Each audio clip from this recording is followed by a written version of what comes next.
അപ്പൊ എല്ലാവർക്കും ചെടിയൊക്കെ കിട്ടിയല്ലോ അല്ലേ? എല്ലാവരും വീട്ടിലോട്ട് സുരക്ഷിതമായിട്ട് കൊണ്ടുപോവുക. വീടിന്റെ മുറ്റത്ത് നടുക. എന്നും അതിന് വെള്ളമൊക്കെ ഒഴിച്ച് പരിപാലിക്കുക. നിങ്ങൾ എന്നും പരിപാലിക്കുന്നുണ്ടെന്ന് അറിയാൻ വേണ്ടി ഒരു ഡയറി കൂടി എഴുതുക.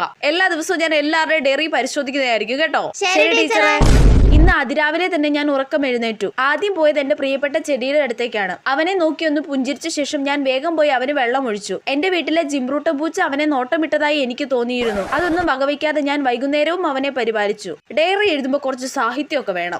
ഇന്ന് ചെടി കൊണ്ടുവന്ന് രണ്ടാമത്തെ ദിവസമാണ് കേട്ടോ. ചെറിയ ചെറിയ കുഞ്ഞി ഇലകൾ തളിർത്ത് വരുന്നത് എന്റെ ശ്രദ്ധയിൽപ്പെട്ടു. ഞാൻ എന്റെ ചെടിക്കുട്ടന് ഒരു പേരും കൂടി ഇട്ടുട്ടോ, കിങ്ങണിക്കുട്ടൻ.